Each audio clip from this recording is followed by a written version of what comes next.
Okay, so if anybody didn't hear, my name is Chip Marsland, and David indeed blew me off at that time, and I did not give up, and he's actually grown an inch since then from living on essential nutrients. So just to give a little background on me, I'm a protein, nutrition, and food scientist. I'm closing in on nearly 30 years of industry experience. Way back when, I started in the biopharmaceutical industry and transitioned into the food via proteins, polyphenolics, and advanced materials. Through those years, I've made many discoveries and developed many new technologies. Now, I'm going to be reading here, so I hope you don't mind, because I'm trying to stay on track. The many technologies that I've applied and have over probably between 50 to 100 patents worldwide. Now, some of my technologies are pretty cool. I've actually invented what's called structured proteins. One of my favorite is a technology called extensible protein, which really is a interesting thing where you take proteins and can actually make them stretch. They had controllable tensile strength and break elongation parameters, and they actually were all based off of a novel algorithm that I created based on proprietary chemistry. Through the years, I also developed high-pressure proteinaceous structures based on molding technologies and very special mass balances. I invented nutritive composites, I invented appliances and different processes. And then, over the years, I've also created a number of companies. I've started, run, and partnered with many of the big boys. One of the companies I was proud of is a company called Beta Foods. Beta Foods I started in the 90s, and I actually created a whole new platform of nutritional snack foods. I teamed with companies such as Royal Numico, GNC, Rexall Sundown, MBTY, Optimum Nutrition, a lot of household names. My products were sold in 24 countries. I did hundreds of millions of dollars in sales worldwide per year. And then in 2003, 2004, my life changed. I was on a very fast track. Protein was everything to me. I was really going pretty hard and pretty fast. I was very involved with the sports nutrition industry. I was involved with diabetes, involved with weight loss. In 2003, my mother was diagnosed. My mother, who was 18 years older than me, was diagnosed with a rare, complicated neurological disease. Doctors told me it was a guaranteed death, and I had a 50% chance of having that due to genetics. That one statement changed me forever. I went deep into neurochemistry at that time. I started studying neurochemistry. Now, my background is chemical engineering, industrial engineering, and I have numerous degrees. I was not a neurochemist, except I decided I had to dive into neurochemistry just because of genetics. And I did not understand all the aspects of it, but I had to go deep into it. Being in the nutrition industry, being in the pharmaceutical industry, it was something I had to do. So my focus brought me into an area which I was completely new to, but I decided to pioneer, which is called anthropological biochemistry. And for me, as the nutrition food scientist, I learned something very important, that we are our mothers. And I'm not sure if everybody here knows, but we are all essentially the same exact genetic makeup as our mothers, not our fathers. And so anything that we get is going to come straight through our maternal line. And so for me, facing a neurological disease based on, unknown, I had to go look at it. I was 34 years old at the time, and they told me I'd probably be dead at age 50. So what I did, I dove in, and I learned as much as I could possibly do about dementia, Alzheimer's. My mother's case was a rare combination. It was a disease called CBGD, and it was a combination of Alzheimer's, Parkinson's, and cerebral palsy. And it was a pretty intense thing. And what I did is I dove into the genetics. I dove into the causes of these diseases. And I had no idea. Now, I'm in the nutrition industry. I had no idea that these were food related. And what was most interesting to me is that they were avoidable. So at that time, I was actually on the food board of a very large corporation called Archer Daniels Midland. Most people may have heard of it. And I was commuting to Australia, co-running a company down there, and I was co-venturing with Heineken. And some of my work was based on alternatives to alcohol also. That's what I was working on with Heineken. And I decided to stop everything. You know, commuting back and forth to Australia took a little bit of time, and New Zealand was lovely, but I had to get back to things. So what I did is I came back and I sold my company, and I quit my deal with Heineken, and I teamed up with a friend of mine who had written a very popular book called The Zone Diet. And what I did is I went in to run the company with him, and I was the president of the company, and I actually decided to make it my goal to convert Zone to one of the most worldwide recognizable diet programs. It was based on something that I appreciated at the time. It was actually based on a fairly neutral philosophy, and it was logical. So it wasn't based on an extreme. I had another friend named Bob Atkins who was way over here. There's others that were way on the other side, and Zone was kind of in the middle at the time.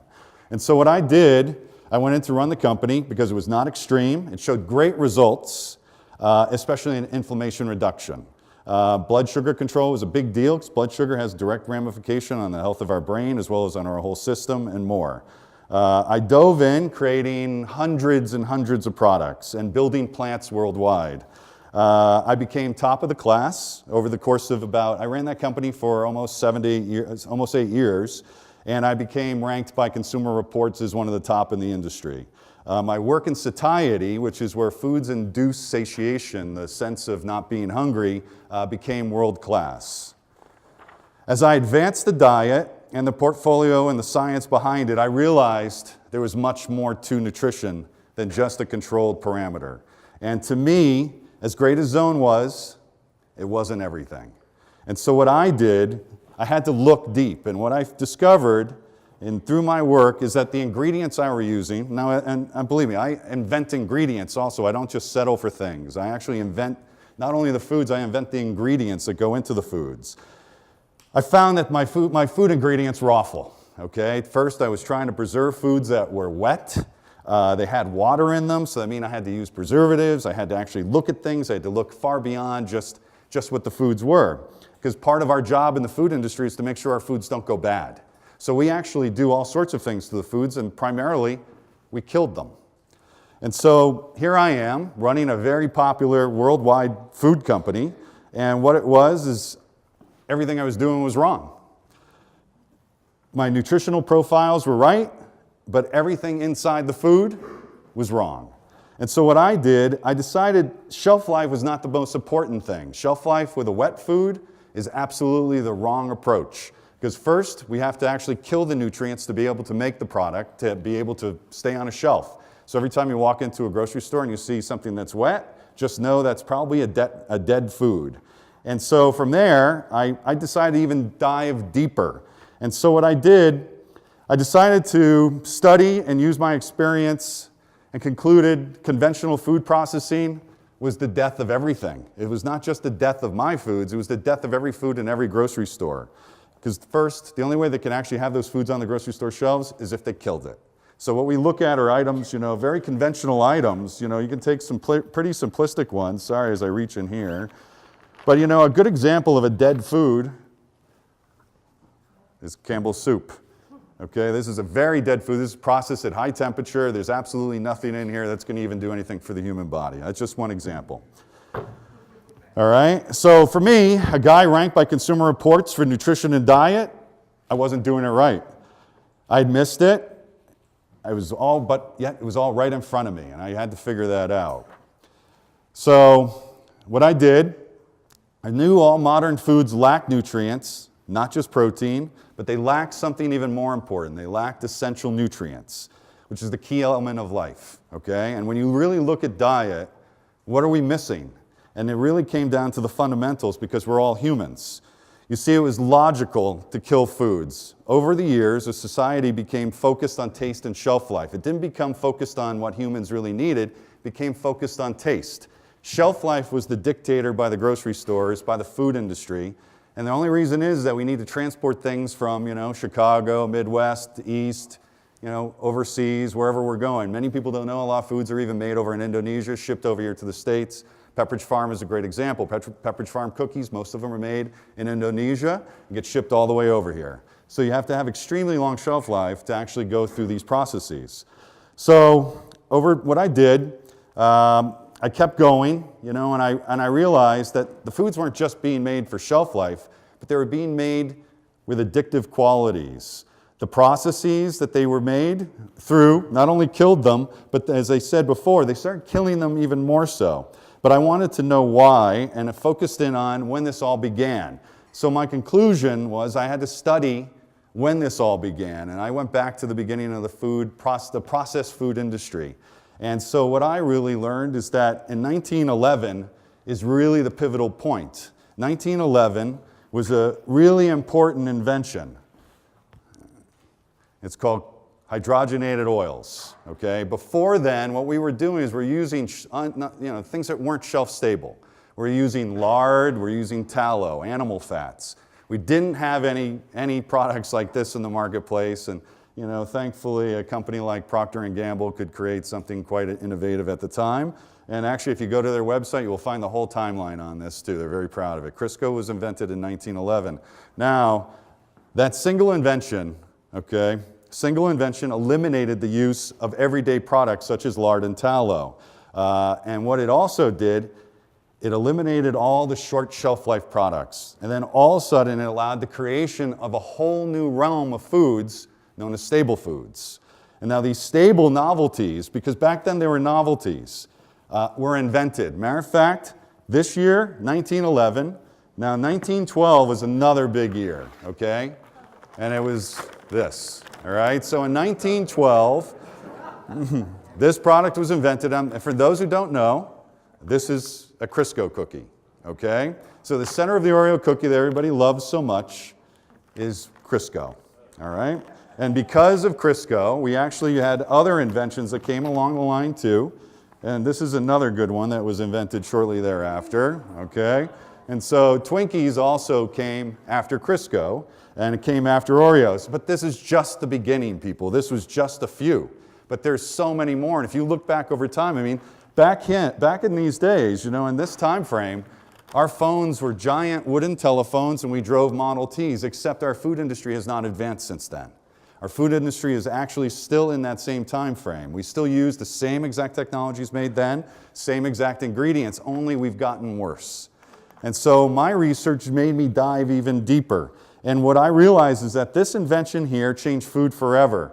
And what worse happened is that during the wars, World War II, the US government had to actually feed the troops. The troops weren't eating the food because it was awful, it was slop. It was, the terminology slop comes from the military back then. And I know I'm a military brat. And so I've heard all the stories. And so what happened is the US government decided to finance a whole research program on neurochemistry called the Bliss Point.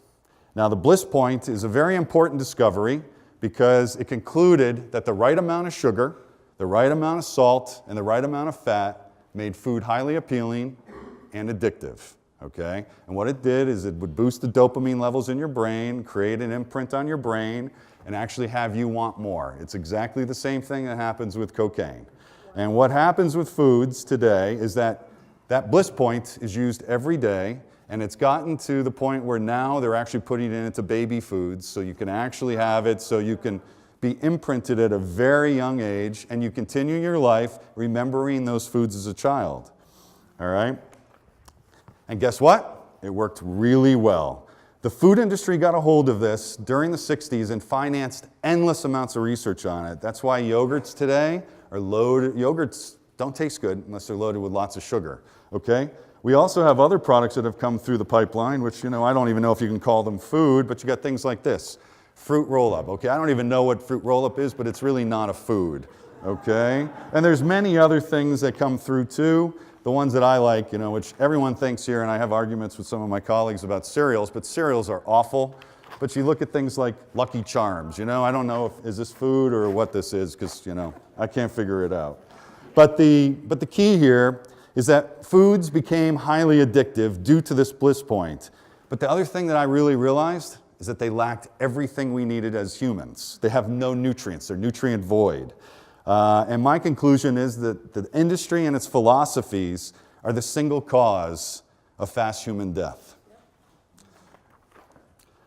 The consequences are far greater than we even realize because we have been struck by things that used to be called malnutrition. Now they have a new name, okay? We call it chronic disease, and that entails diabetes, cardiovascular disease, dementia, Alzheimer's, hypertension, and more. I don't know if anybody remembers, was it Sally? It wasn't Sally Fields. It was the girl from All in the Family used to do those malnutrition commercials when I was younger back in the 60s and 70s. What was she? Sally Struthers, and we called it malnutrition then. Our new nomenclature today is chronic disease. I'm sure everybody here has heard about chronic disease. It's nothing more than malnutrition. And our bodies suffer the same consequences. It's no different. So let me get into this. One of the most important things is that why we eat food. And David's right. I started talking about this years ago, and one of my presentations was called What is Food? And I was giving a presentation, it was probably 600 people.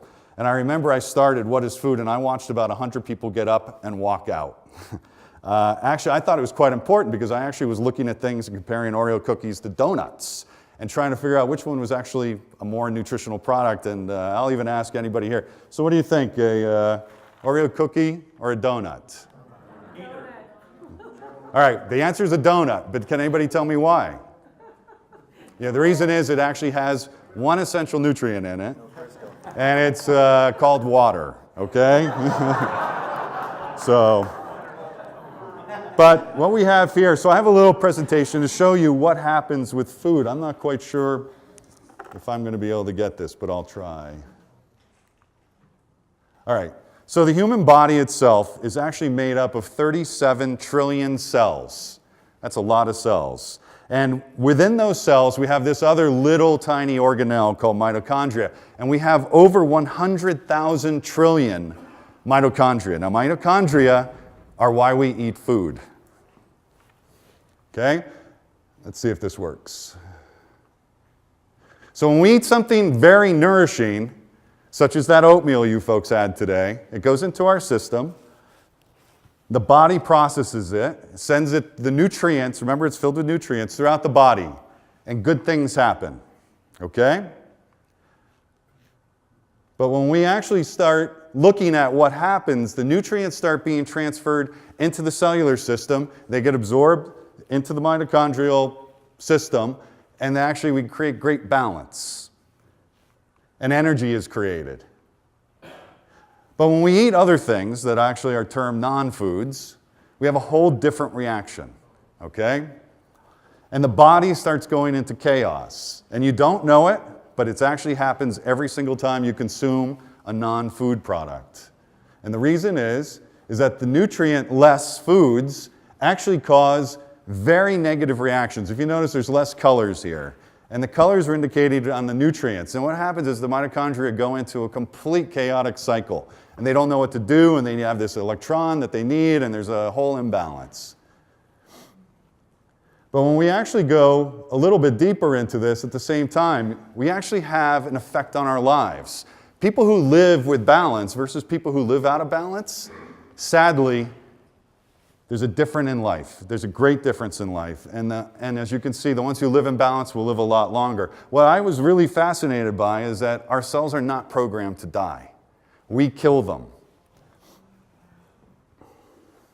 And so when we incorporate things like bigger forms of oxygen, exercise versus a life of lethargy, we have a whole different approach. And so we actually look at life a little differently. At least I do. And I value myself on the left, not on the right. But there's other ramifications at the same time. When we eat these foods and we put them into our system, we have a mucosal lining that's very susceptible to problem. And so when we look at this, some of these ingredients that we consume every day actually penetrate our mucosal lining in our gastrointestinal system. And I don't know if anybody's ever thought about it, but think about your proximity of your stomach, your gastrointestinal system, to your other organs. And so what happens if we actually start eating too much sugar and it penetrates and creates holes in our mucosal lining? We have very small cells down there. They're very susceptible to death. And so what happens is they actually create holes in the system. It's very close to our heart. It's very close to all our organs. And I'll tell you, some of the problems in this, now I face this because I've actually had a mother who died at my age. By the way, I've lived longer than she did now. So here, part of this is the impact affects every component of our body. It affects our neurological system, it affects our cardiovascular system, it affects our pancreatic system. When we go deep, not just our gastrointestinal, but our hormonal system, all of it is impacted. And so all of this is avoidable. And it's all through something so simplistic and so logical and so human. It's just called essential nutrients. And they're called essential for a reason. Now, on that note, I'm going to actually let everyone know I have a lot of talking tonight, so I don't want to bore you with much more. And this evening, I have the joy of actually having everybody come to me to talk, so any questions you can save for later. But I'm actually going to take this now, and I'm going to transition over to the next speaker. I know I'm taking up her time, and she's an old friend of mine, well, not literally. She's a friend of mine for 20 years out of Harvard.